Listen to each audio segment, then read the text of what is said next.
চট্টগ্রাম নগরীর সদরঘাট থানা এলাকার স্টান রোড পুরাতন কাস্টম মোড়ে আধিপত্য বিস্তার ও পূর্বশত্রুতার জের ধরে দুই পক্ষের মধ্যে সংঘর্ষের ঘটনা ঘটেছে। এতে বেশ কয়েকজন আহত হয়েছেন বলে স্থানীয় সূত্রে জানা গেছে। সোমবার ৩০ মার্চ ভোরে পূর্ব মাদারবাড়ি পুরাতন কাস্টম মোড় মোহাম্মদ গলি এলাকায় একটি ঝুপড়ি ঘরে জুয়ার আসরকে কেন্দ্র করে এই সংঘর্ষের সূত্রপাত হয় বলে প্রত্যক্ষদর্শীরা জানিয়েছেন। এলাকাবাসীর অভিযোগ, মাঝেরঘাট গুদামের শ্রমিকরা সারাদিন পরিশ্রম করে যে আয় করেন তা জুয়া খেলায় নষ্ট হয়ে যাচ্ছে। এ কারণে স্থানীয় বাসিন্দা ও শ্রমিকরা একত্রিত হয়ে জুয়ার আসর বন্ধ করে দেন। এতে ক্ষুব্ধ হয়ে একটি পক্ষ এলাকার কয়েকটি বাড়ি, একটি ম্যাচ বাসায়, একটি প্রতিষ্ঠান সি ওয়াল ফিচ ট্রেডার্স এবং কয়েকটি দোকান ভাঙচুর চালায়। এ সময় বাসার নারীদের উদ্দেশ্যে অশালীন ভাষায় গালিগালাজ করা হয় বলে অভিযোগ পাওয়া গেছে। ওরা গালাগালি করছে, তারপর ভাঙচুর করছে, দরজায় লাথি মারতেছে, আপনার লাঠি দিয়ে পিটাপিটি করতেছে। না, গালাগালি করছে, অনেক গালাগালি করছে। জি, ওরা এই 15-20 জনের মতো হবে।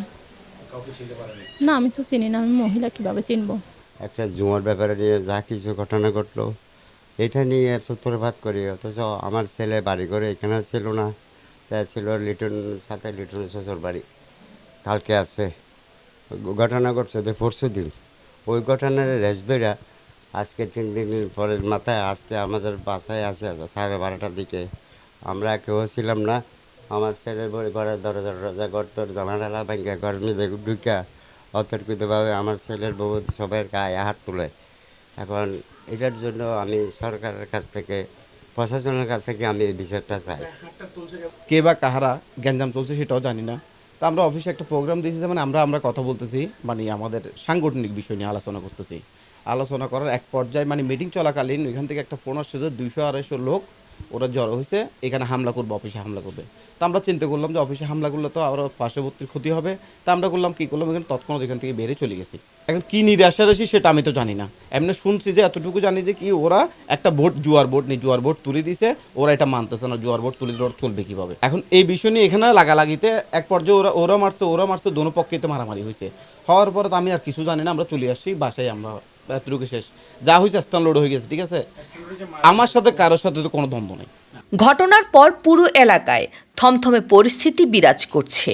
আইনশৃঙ্খলা পরিস্থিতি নিয়ন্ত্রণে রাখতে এলাকায় অতিরিক্ত পুলিশ মোতায়েন করা হয়েছে বলে স্থানীয়রা জানিয়েছেন। এই যে জুয়ার বোর্ডের পরিচালনা করে ওই ধরনের লোক দিয়ে জুয়ার বোর্ড পরিচালনা করতেছে। তো এলাকার আমরাও মাঝি, এখানে আমাদের শ্রমিক দৈনিক 500 টাকা 700 টাকা ইনকাম করে। কিরে আজকে টাকা দিলাম, কালকে দেখা যায় সকালে নাস্তার টাকা অনেক, কোথার থেকে টাকা কী করছে শুনি যে জুয়ার বোর্ডে যায় জুয়া নষ্ট করে। তা আমরা একদিন মিটিং বসলাম যে এখানে তো জুয়ার বোর্ড চলতেছে, এই জুয়ার বোর্ডগুলোর ব্যাপারে কী করা যায়। তো শোভন ভাইকে জানানো হলো, বলছে যে তোমরা জুয়ার বোর্ড যদি কখনো বসে, কোন এলাকায় বসে, বলতেছে রেলির পাশে। আমরা রেলির কলোনির যে একটা মহল্লা কমিটি আছে ওনাদেরকে জানালাম যে আপনাদের পাশে আপনাদের লোকজন কিছু এখানে ইনভলভ আছে, জুয়ার বোর্ডটা কী করা যায়। তো ওনারা বলছে যে এটা আমরা দেখতেছি, আমাদের পরিবেশ নষ্ট হচ্ছে। ওনারা যায় এই জুয়ার বোর্ডটা উঠিয়ে দিছে ওনাদের মাধ্যমে। Desk report, Nongor news, Chittagong.